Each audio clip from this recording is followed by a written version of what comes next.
The Icons of Real Estate Podcast. Are you ready to learn the proven money-making secrets from top-producing Icon agents? Ready to skyrocket your business? This podcast is for you. Tune in every week with your host, Tomasz Fonseca, and find out how to implement proven strategies to 10 times your business, from $3 million to $30 million in just 12 months. Brought to you by the Masters at Real Estate Marketing, Arter SEO.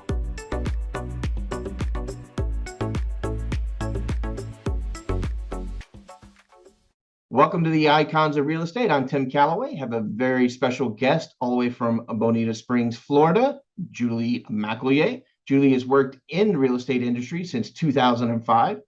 Julie's also well-versed in property management, vacation beach properties, working with buyers, sellers, investors, builders, relocations, land development, you name it. If it involves real estate, she knows it.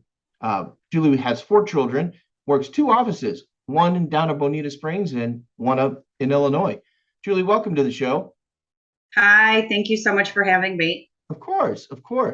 So, you kind of fit the bill as far as, you're in Bonita Springs. And of course, I'm down in Southeast Florida, as most listeners know. And we have a term for some folks called snowbirds.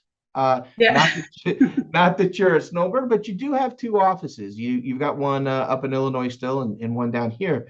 Tell me how you got started and how that evolved and, how you got to where you are now. Sure. So I started my real estate career back right after I graduated from Eastern Illinois University. I started working at a foreclosure law firm. I actually wanted to be an attorney, and I took some, in my opinion, really good advice. They said, go work at a law firm and see if that's really what you want to do.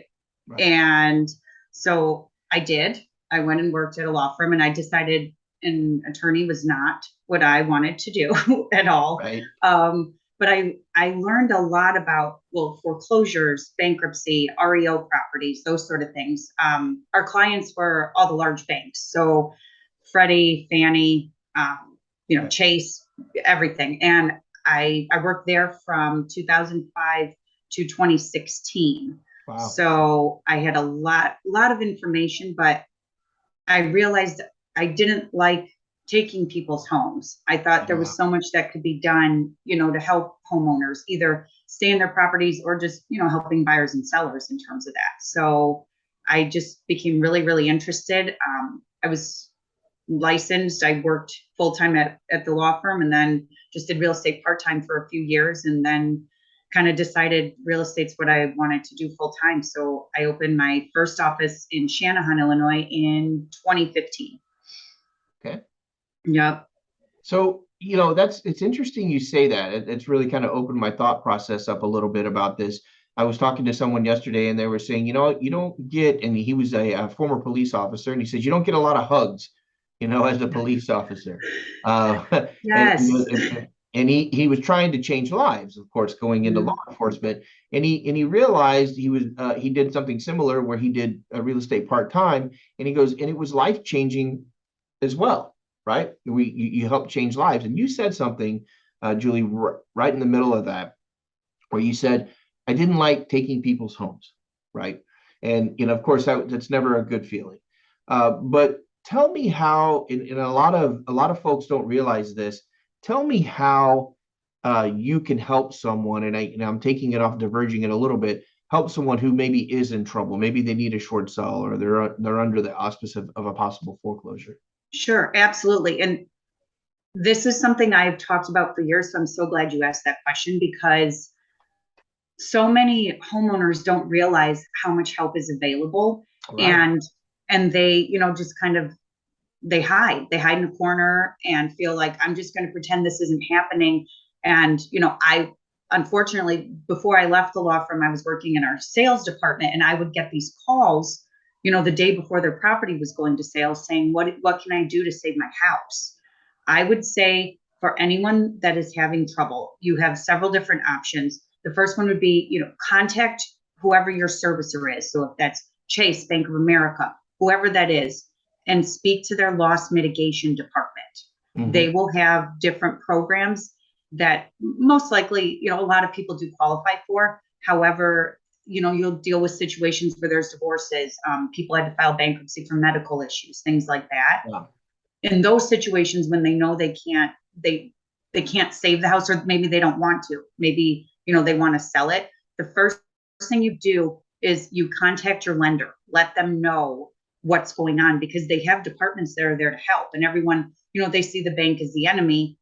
And I can assure you, banks don't want to take your house. Right. They either want you to stay in it or sell it, and they want to get whatever they're owed back out of it. So in terms of buyers, trying to figure out, what their best option is, I'm sorry, sellers, because that's essentially what the homeowner becomes. Owners, yeah. You have a few options. You can either there's something called a deed in lieu, where you can deed the property back to the bank, which is it's a simpler process. There's also short sales, and a lot of people, in my opinion, they're very confused on what a short sale means, but it's basically you owe more on the house than it's worth. But what you need to do is you contact your bank right away. You don't wait 6 months. Like in Illinois, foreclosures can take a year or more with how backlogged things are.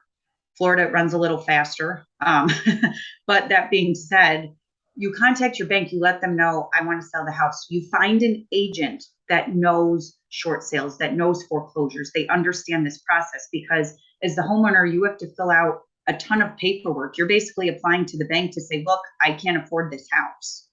And a lot of agents make the mistake of thinking they know what they're doing, and they don't. Right. So it causes huge time delays. And you want to make sure, like, whatever it is, you communicate right away. Don't wait. Contact your bank, find an agent that specializes in foreclosures and short sales, and move forward as fast as you can, because it's a long process. Right. So I asked you, pre-show, we had talked about some things, and you had sent some things in about making changes in the real estate industry overall. Mm-hmm. Can you expound upon that a little bit and explain exactly what you mean by that? Sure. So what I personally feel, well, when I opened my first office, I did that because I was affiliated with some previous offices that I feel like they give you a lot of hype, and they tell you all these great things that are going to happen, which you probably hear this all the time interviewing agents, right? Right. And don't believe the hype. Yes. So you think, oh my gosh, this is going to be great. I'm going to get all these leads from, my managing broker and my broker, depending on what state you're in, what they call, your boss. Right. And you just feel let down because you're not given the proper training. And I feel like, as at NAR in general, I know they do a good job, pushing ethically what agents need to do, how we should act, how we treat our clients, how we treat other agents. But I don't feel that there's enough training for new agents. I feel like it is so lacking as far as, I still have contracts right now. I can't think of the last time that I had a contract come in that I didn't have to correct something on the other side, because and it's frustrating because I feel like it's not the agent's fault. They're not being trained properly. And but you don't know what you don't know, right? Yes, exactly. So I try to help them. In terms of that, I just feel like there could be so much more done with training. And I understand, NAR and whatever state you're in, those are large organizations. You cannot train every single agent on the specific contract, that they're going to use in that county or that area. But I feel like there's so much lacking in terms of, just overall training. How do you schedule a showing on a house? How do you, submit feedback? How do you write an offer? What are the timeframes we have to deal with here with these contracts to make sure our clients aren't missing a deadline? Because, depending on the state you're in, like Illinois is an attorney review state, so attorneys are involved most of the time, at least Northern Illinois where I'm at. Right. Florida is non-attorney. So as the agents, it's you and that other agent, and you're dealing with the title company as well. But I feel like there's such a lack of training in general. And I feel like a lot of agents get into this business because it's going to be easy money, or because they think they're going to have flexible schedules, and they're not being fed the correct information that this is a hard business. There's a reason that 90% of agents fail after their 2 years, Yes. you know, and that's what I try to tell any agent that I meet with that's talking about either getting into real estate or they got their license. I can usually tell within about 5 minutes how they're going to do in this field, because you find out what their motivations are. If they say, I just want to make a ton of money and I want to get a really nice car. Okay, well, that might work for a year or two, but you're not going to build rapport with clients. You're not going to have repeat business. It's not going to work. And I feel like, you know, it's just an industry that does set up a lot of people to fail because no one is honest about the amount of time and work and energy this really takes. Because a lot of times you're working for free. Sure. I mean, a lot of the times. And I always say new realtors watch way too much TV. Yes. Yeah, I mean, either whether it's HGTV or A&E or whatever it might be, Flip This House. And you know, the market has created that a little bit. You said it just a couple of minutes ago that, you know, it seems easy, but talking to folks like you and others that are successful, they would never say, it is never in any podcast I've done, they said, oh, it was easy. Right. Julie, I've never heard anybody say it was easy. So, I think that does create the potential for errors and potential for and more than errors. You said it, failure. And I think, you know, I think agents are figuring that out in building teams and starting coaching programs for new agents. I have recommendations I would make to agents, but I'd like to hear if anybody who is, you said within 5 minutes, you can tell kind of what's going to happen or how they may attempt things. What is your recommendation? I mean, let's just say I recommended somebody to you that I think's a real hot dog and they're a go-getter and they go, well, I got my license 24 hours ago. Julie, what do I do? What's your recommendation? How should they start? So with new agents, what I always tell them, you obviously want to advertise yourself and you want to try to do it in free ways or very low cost ways, because new agents also don't understand all the fees that were charged, especially that first year. So they have sticker shock because they're looking at these prices. They think, okay, well, I paid, you know, $400 for my real estate course, right? I should be able to get going now. And so, you know, that's so the easy part. That's the easy part. Yes. So what I always tell them is you want to do, I mean, utilize the tools that we have that are free. So even if you don't like Facebook, you don't like Instagram, LinkedIn, get on those websites. It is free to you. What you want to do is drum up, you know, just the knowledge that, hey, okay, so-and-so that I haven't talked to in 5 years, but we're friends on Facebook, they saw that I'm an agent, right? Right. And I always say that, meaning your first 6 months to a year are the most difficult, because not only are you struggling to build, you know, a sphere of clients and building that rapport, but you're dealing with an issue unless you have a second job or your spouse works and you have no concerns with money. You know, marketing takes a lot of money. And in the beginning, you do not have it. So I always say, you know, get out there on social media. I don't really recommend, I know a lot of people like to push, you know, sending out emails and saying, hey, I'm doing real estate. We're spammed so much. I mean, with emails and things like that, I'm not saying don't do it. And maybe you do have some clients that will read emails, but I feel like a lot of it's social media and it's going to be word of mouth. So get out there and involved in your community.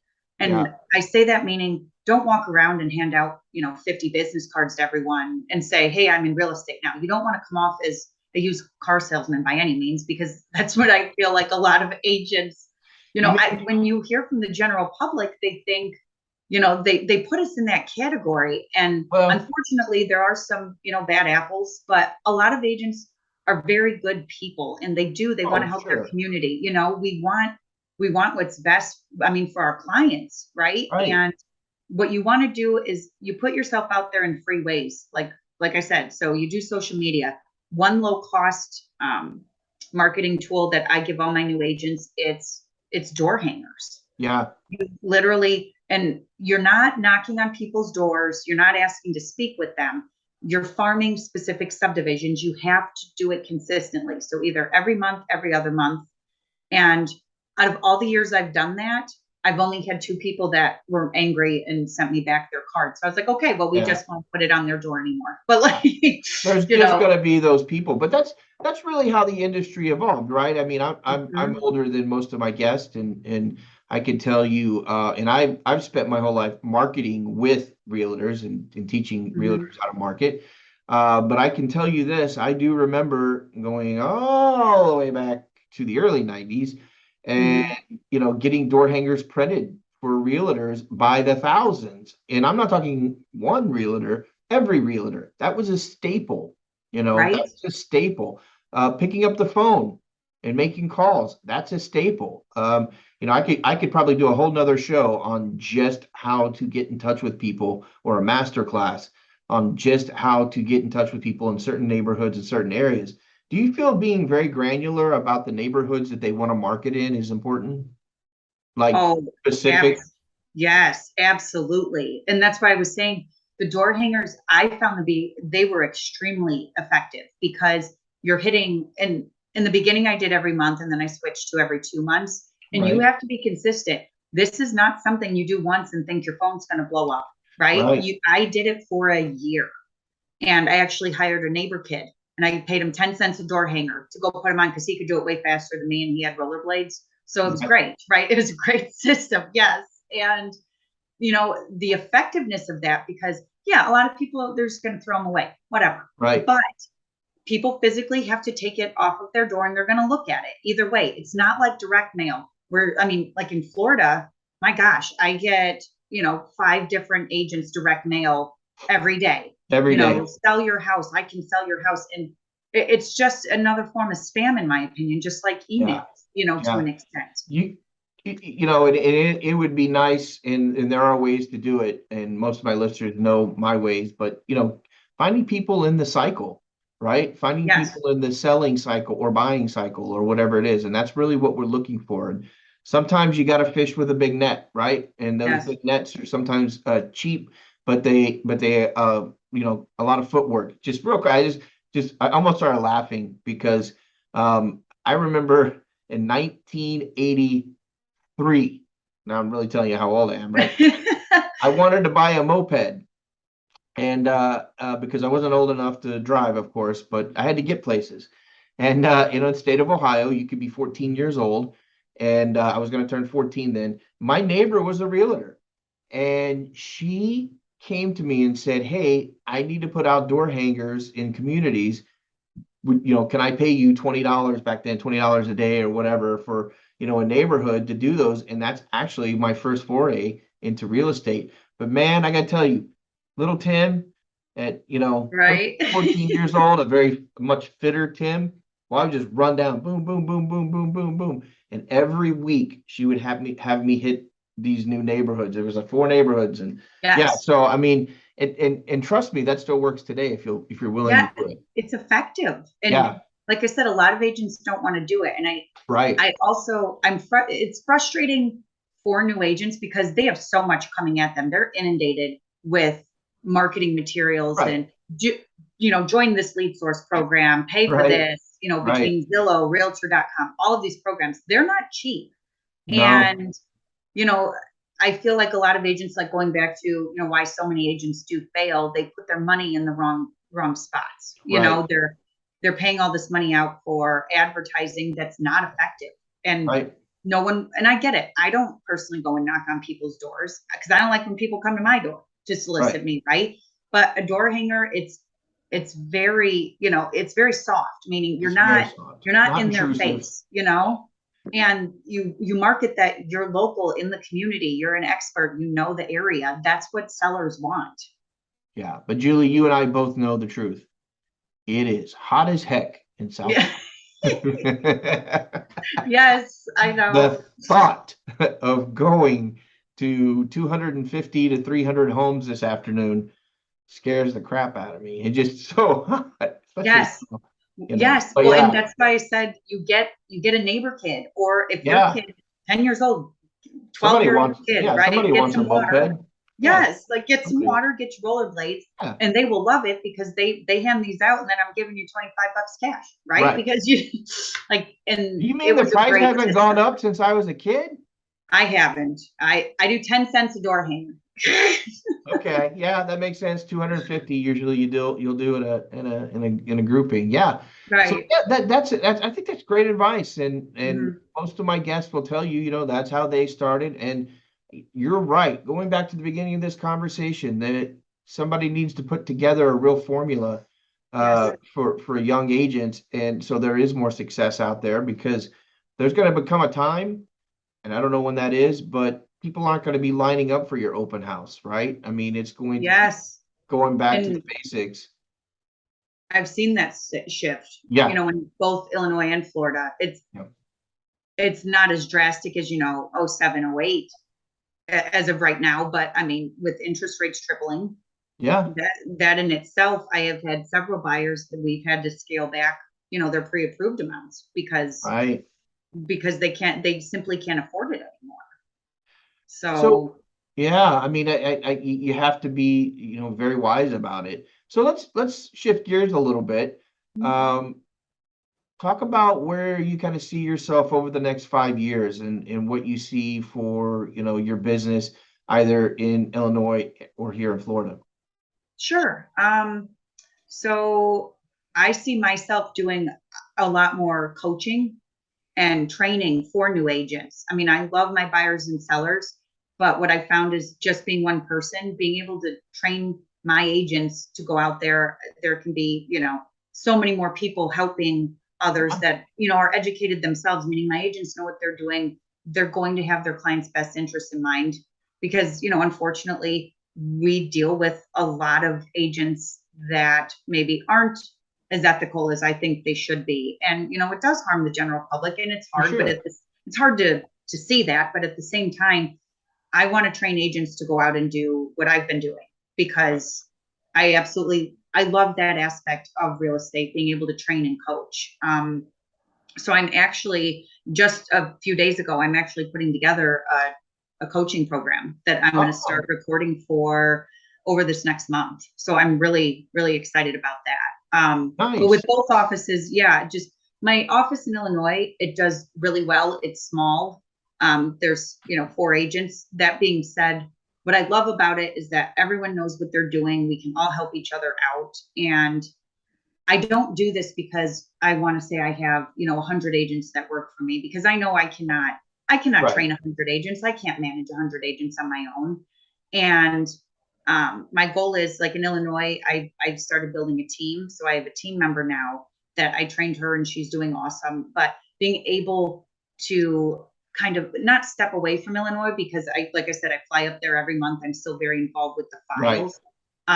But for my Florida office, I want to grow that more with my agents, with the training, versus me doing all of that work and running out and showing buyers homes, doing all the listings. Of course, I still take clients out and things like that, but I want my agents to have that success. And, Nice. the more I can train them, the better they're going to be. Because like I said, when I got into this, I wasn't planning on opening my own office ever. What happened is I got upset because I had some managing brokers that, they tell you they're going to help you, they're going to be there for you. And then you ask a simple question, Yeah. and, they tell you, oh, no, you have to come into this extra training on this day, on this night, which I Right. couldn't do because at the time I had 3 kids and my husband was working midnights. I can't come in and do that. And they're not really there to help you, in my opinion. And I'm not saying all are like that. That was just my experience. I didn't get that, that leadership or that Right. training that I was really looking for.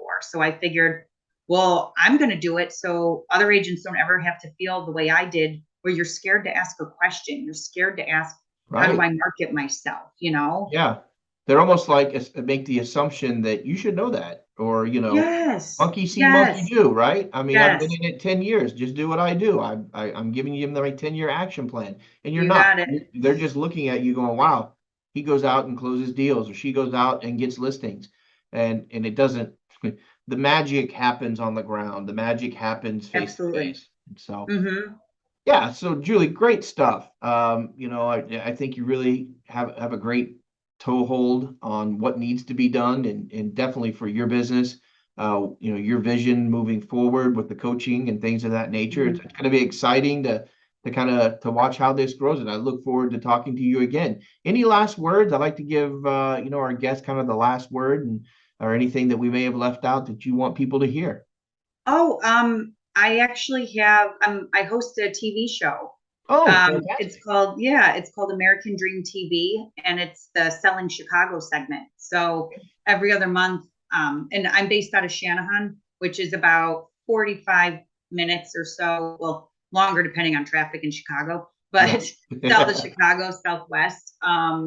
And we focus on different lifestyle events, like awesome, amenities that the community offers and restaurants. I do some, I do showcase some housing, but just kind of showcasing Shanahan, what a great area it is. Yeah, that's fantastic. Yeah, which that's really exciting. I mean, what I would leave to everyone, especially if you're a newer agent or you think about, getting into real estate, sit down and talk with somebody that you respect that is in that business, because you want to make sure you're making the right decisions and you're making the best value for your time and money. Because it breaks my heart when I see agents that have these, amazing ideas, and they have so many, different dreams that they want to accomplish, and then you realize that it's not going to happen, and that's really strongly due to choosing the wrong office.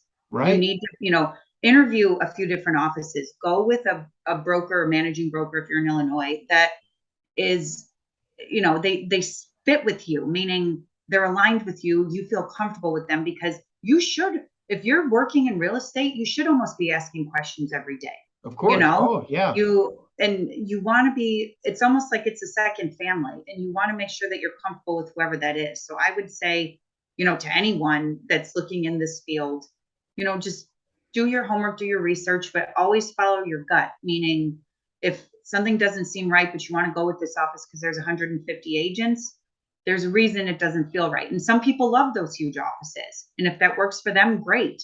If Right. you're looking for, more hands-on, go with a smaller office, but always go with your gut, do what's best for you. And do not think that this is an easy career to get into and it's just going to Right. skyrocket, Or the watching instant you get TV. your license. But I Yeah. will say real estate is the most rewarding career I've ever been in. I mean, the potential is unlimited. You just have to stay in there. You got to keep working. You got to keep moving forward. Fantastic. And Julie, how should people get in touch with you? These people that are listening going, yeah, she's right. That's what I need. How should they get in touch with you? Sure. So they can either call or text me. My number is 815-474-2244, or they can send me an email, which is my first and last name, which is going to be probably confusing for people to hear, but it's Julie McElyea. McElyea is spelled McElyea at remax.net. Or they can also go to my website, which is Selling CMS. So C as in cat, M as in Mary, S as in Sam.com. And they can contact me through the website as well. Perfect. We got it. Thank you so much, Julie, for being on the show today. We really enjoyed it. Great, I think great knowledge, and you make some very valid points about kind of the direction for newer agents and even existing agents that are building a business. So Right. Enjoy the rest of your week. Be safe. And I really look forward to talking to you again, see how things are going. Yeah, absolutely. Thank you so much for having me. This was so much fun. Awesome. Have a great day. All right. Thank you. Bye.